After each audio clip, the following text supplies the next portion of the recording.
হুগলির চুঁচুড়াতেও কিন্তু একই ছবি দেখা গিয়েছে। আরো বিস্তারিত জানবো এই বিষয়ে, হুগলির যে ঘটনা সেই ঘটনা নিয়ে আরো বিস্তারিত জানবো। ফোন লাইনে রয়েছেন প্রতিনিধি তাপস চক্রবর্তী। তাপস, ঠিক কি ঘটনা, কিভাবে এই কি কারণে মূলত এই সমস্যার সৃষ্টি?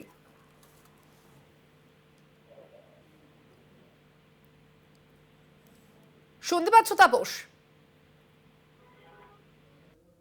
যোগাযোগ বিচ্ছিন্ন হয়েছে আমাদের প্রতিনিধির সঙ্গে। যে ছবি আপনাদের সামনে ইতিমধ্যেই তুলে ধরছি, হুগলির সেই ছবি আমরা দেখতে পাচ্ছি। রাজ্যে কিন্তু একাধিক জেলায় এই ফর্ম 7 নিয়ে ইতিমধ্যেই উত্তেজনার পরিবেশ তৈরি হয়েছে। হুগলির চুঁচুড়াতেও ফর্ম 7 জমা নিয়ে উত্তেজনা। মহকুমা শাসকের দপ্তরে ঢুকে ফর্ম 7 ছিল তৃণমূল কংগ্রেসের কর্মী সমর্থকেরা। এই বিষয়ে জানবো আরো বিস্তারিত।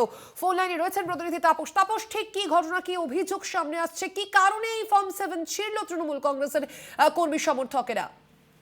দেখো স্বর্ণালী, আজকে কিন্তু এই সকাল 11টা থেকে কিন্তু এই হুগলির যে সদর মহকুমা শাসক তার দপ্তরের সামনেই কিন্তু F7 যে ফর্ম সেটা কিন্তু জমা দেওয়ার কাজ চলছিল এবং সেই মতো কিন্তু বিজেপির এক নেত্রী এবং এক স্থানীয় কর্মী তারা কিন্তু বেশ কিছু অভিযোগপত্র নিয়ে কিন্তু তারা জমা করতে আসেন।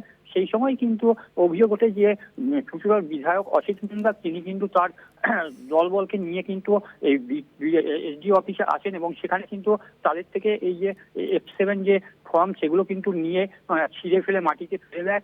সমস্ত ফর্মই কিন্তু মাটিতে ছড়িয়ে পড়ে। এমনকি এক বিজেপি কর্মী যে ছিল তাকেও কিন্তু মারধর করা হয়, এমনটাই অভিযোগ। বিজেপির মাইনরিটির জেলা সভাপতি রুকসানা মিরির যেটা অভিযোগ যে তারা কিন্তু F7 যে ফর্ম তালিকায় জমা করতে এসেছিল এবং তাদের যে এই ফর্ম জমা দেওয়ার ফর্ম সেগুলো কিন্তু বিধায়কের লোকজন এসে ছিঁড়ে দেয় এবং মাটিতে ফেলে দেয় এবং একজনকে মারধর করা হয়। তবে কিন্তু সেটা বিজেপির তরফ থেকে এটা অভিযোগ করা হচ্ছে যে চুঁচুড়ার বিধায়ক তিনি কিন্তু দাঁড়িয়ে থেকেই এইসব কাজে মদত দিয়েছেন। তবে এর পাশাপাশি যে বিষয়টা দেখা যাচ্ছে, কিন্তু বিধায়ক কিন্তু এই মারধরের অভিযোগ অস্বীকার করেছেন। তিনি কিন্তু যেটা বলেছেন যে জোর করে ভোটার অধিকার কেড়ে নেওয়া এটা হতে দেবো না। যার জেরেই কিন্তু একটা উত্তপ্ত পরিস্থিতি তৈরি হয়। কিন্তু এরপরেই কিন্তু বিজেপি নেতৃত্ব তারা কিন্তু দুপুর 1টা থেকে এসডিও ঘরের সামনে কিন্তু অবস্থান বিক্ষোভ শুরু করেছে। এখনো কিন্তু সেই অবস্থান বিক্ষোভ চলছে।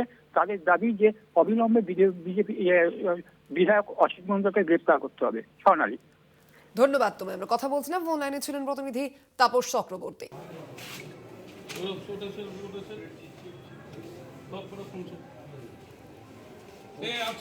জেলায় জেলায় কিন্তু এই ফর্ম 7 নিয়ে ইতিমধ্যে উত্তেজনার পরিস্থিতি সৃষ্টি হয়েছে। হুগলির সেই ছবি আপনাদের সামনে মধ্যে তুলে ধরছে। আপনারা দেখতে পাচ্ছেন সেই ছবি। ফর্ম 7 জমা দিতে গিয়ে সেইখানে বিজেপি কর্মীকে মারধরের অভিযোগ ইতিমধ্যে সামনে এসেছে। ঘটনাস্থলে উপস্থিত ছিলেন বিধায়ক অসিত মজুমদার।